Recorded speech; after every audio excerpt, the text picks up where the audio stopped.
అందరికీ నమస్కారం. అశోక ఆన్లైన్ అకాడమీకి స్వాగతం. రామాయణంలో ఉన్నటువంటి ఇతివృత్తం ప్రధానమైనటువంటి కథ, అదేవిధంగా రామాయణంలో ముఖ్యమైనటువంటి పాత్రలు, ఆ పాత్రల సంబంధ బాంధవ్యాలు,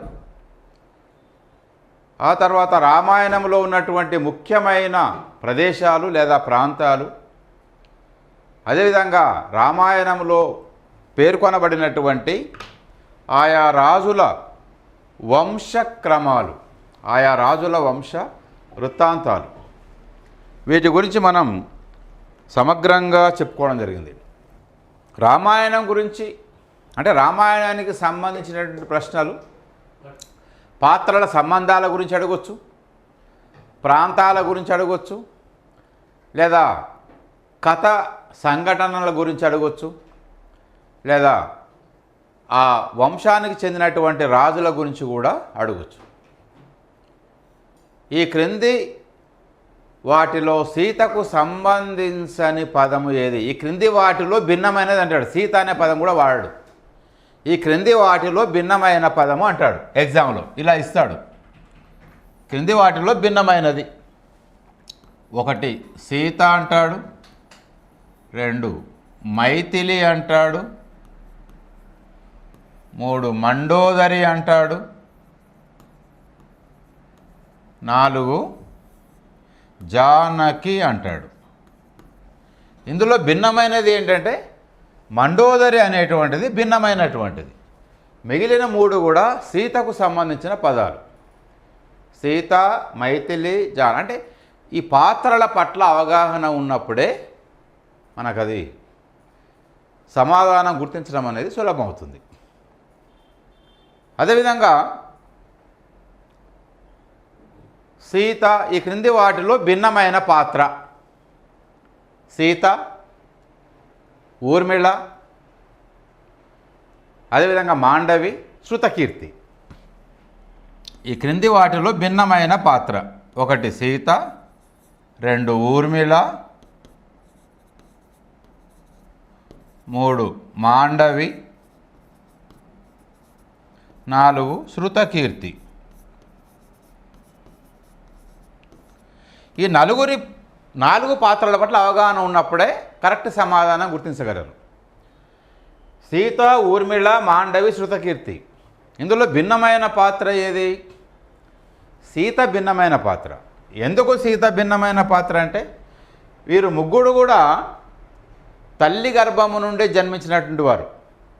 ఊర్మిళ తల్లి సునయన, అదేవిధంగా మాండవి, శృతకీర్తిల తల్లి చంద్రభాగ, తండ్రి కుశధ్వజుడు. కానీ సీత అయోనిజ, తల్లి గర్భము నుండి ఆమె పుట్టలేదు, అందుకని అయోనిజ. ఆమె ఎలాంటి స్త్రీ పురుష సంగమం లేకుండా జన్మించినటువంటి ఆమె. అసలు స్త్రీ గర్భము నుండి జన్మించినటువంటి సీత. కాబట్టి ముగ్గురి కన్నా సీత భిన్నమైనటువంటి పాత్ర. అంటే ఆ పాత్రల పట్ల అవగాహన ఉన్నప్పుడు ఇలా డైరెక్ట్ క్వశ్చన్ కూడా అడుగుతాడు. చంద్రభాగ ఎవరి భార్య అని అడగవచ్చు, లేదా చంద్రభాగకు జన్మించిన కూతుళ్ళలో సరి అయినటువంటి సమాధానం అంటాడు. చంద్రభాగకు జన్మించిన కూతుళ్ళలో సరైనటువంటి సమాధానం, ఒకటి సీత ఊర్మిళ అంటాడు, 2 ఊర్మిళ మాండవి అంటాడు, అదేవిధంగా 3 మాండవి సీత అంటాడు, 4 మాండవి శృతకీర్తి అంటాడు. చంద్రభాగకు జన్మించిన వారెవరు? మాండవి, శృతకీర్తి. ఇలా పాత్రల గురించి. అదేవిధంగా సీతకు జానకి అనే పేరు రావడానికి గల కారణం జనక మహారాజు కూతురు అని. అదేవిధంగా మండోదరి కుమారులు అన్నప్పుడు వాల్మీకి రామాయణం ప్రకారంగా మండోదరి కుమారులు ఇద్దరే. ఒకరు ఇంద్రజిత్తు, మరొకరు అక్షయ కుమారుడు. అదేవిధంగా ధాన్యమాలినికి జన్మించిన వారు అతికాయుడు, నరాంతకుడు, దేవాంతకుడు, త్రిశూరుడు.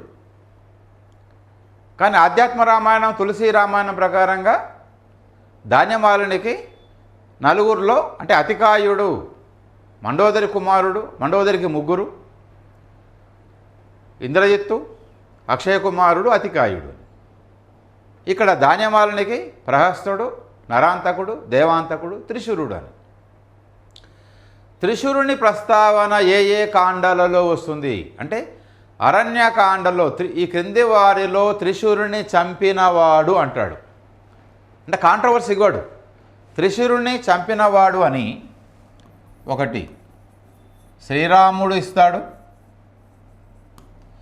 2 లక్ష్మణుడు ఇస్తాడు, 3 అంగదుడు ఇస్తాడు, 4 భరతుడు అనేటువంటి లేదా సుగ్రీవుడు ఇలా ఇస్తాడు అనుకోండి. త్రిశూరుడు ఈ నలుగురిలో ఎవరి చేతిలో చనిపోయాడు? శ్రీరాముని చేతిలో మరణించాడు. ఎక్కడ? అరణ్యకాండలో త్రిశూరుడు శ్రీరాముని చేతిలో మరణించడం జరిగింది. అదే యుద్ధకాండలో అయితే హనుమంతుని చేతిలో మరణించడం జరుగుతుంది. కాబట్టి ఇలా అంటే త్రిశూరుడు అనేటువంటి పాత్ర 2 దిక్కుల వస్తుంది. ఒకే పేరుతో కలిగినటువంటి పాత్రలు ఉంటాయనే దాని పట్ల కూడా అవగాహన ఉండాలి. అదేవిధంగా రామాయణంలోని మొత్తము కాండల సంఖ్య అని అడగవచ్చు, లేదా అరణ్యకాండలకు మధ్య గల కాండ ఏది అని అడగవచ్చు, లేదా ఈ క్రింది వానిలో భిన్నమైన కాండ ఏది అనొచ్చు. ఒకటి అరణ్యకాండ, ఒకటి కిష్కింధకాండ, ఒకటి సుందరకాండ, ఒకటి యుద్ధకాండ. చూడండి, అంటే ప్రశ్నలు ఎలా వస్తాయి అనే దానికి ఉదాహరణగా చెప్తున్నాను. భిన్నమైనది ఒకటి అరణ్యకాండ, 2 కిష్కింధకాండ, సుందరకాండ, తర్వాత యుద్ధకాండ.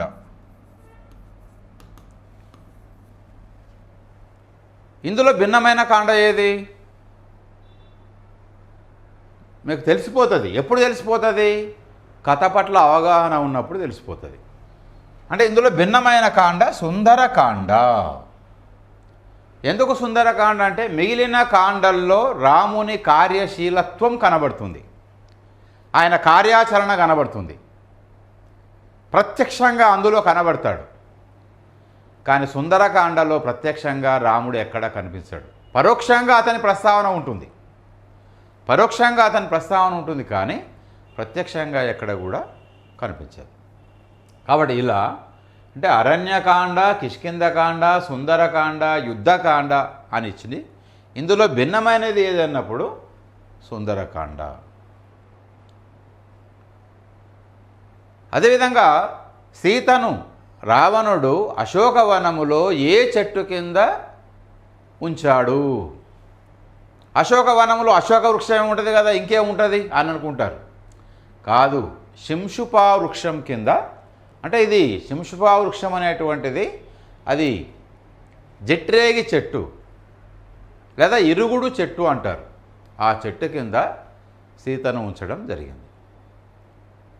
అదేవిధంగా విభీషణుని ఈ క్రింది వారిలో విభీషణుని కూతురు ఎవరు అనొచ్చు, లేదా విభీషణుని భార్య ఎవరు అనొచ్చు, లేదా వాలి కుమారుడు ఎవరు అని అనొచ్చు, లేదా దుందుబి శవాన్ని ఋష్యమూక పర్వతంపైకి విసిరినది ఎవరు అని అడగచ్చు, లేదా ఎవరి శాపం వల్ల ఋష్యమూక పర్వతంపైకి వాలి రావడం లేదు అనేటువంటి ప్రశ్న కూడా అడగచ్చు. శబరి ఎవరి ఆశ్రమములో ఉన్నది అడగచ్చు. ఇట్లా అదేవిధంగా ఋష్యమూక పర్వత సమీపాన గల సరోవరం ఏది అని అడగచ్చు. పంపా సరోవరం ఆ సరోవరం సమీపాన కలిగినటువంటి ఆశ్రమం ముని ఆశ్రమం ఏదని అడగొచ్చు. మాతంగ ముని ఆశ్రమం.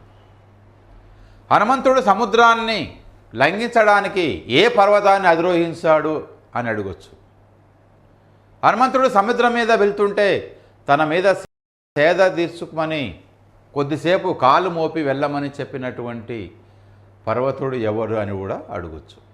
మైనాకుడు. ఇలా అంటే రామాయణములో ఉన్నటువంటి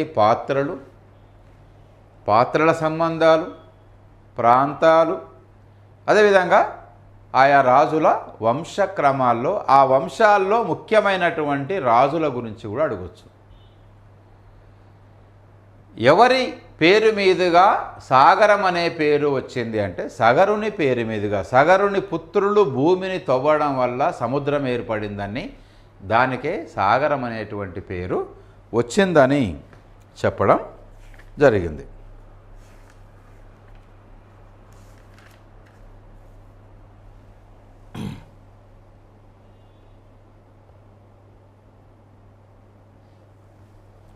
ఇట్లా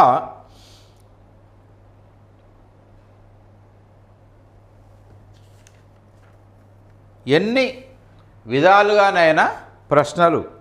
అందుకని మనకు సబ్జెక్టు పైన అవగాహన ఉంటే ఎట్లా అడిగినా కూడా చెప్పడానికి, మనం గుర్తించడానికి అవకాశం అనేది ఉంటుంది.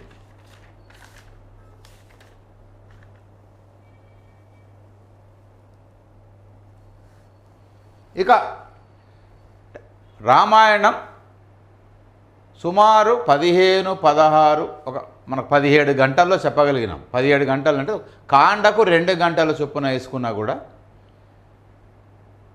ఒక 14-15 గంటలు, కనుక మనం 2 గంటలు ఎక్కువనే పట్టింది. మొత్తం 17 గంటల్లో మనం రామాయణం చెప్పుకోవడం జరిగింది.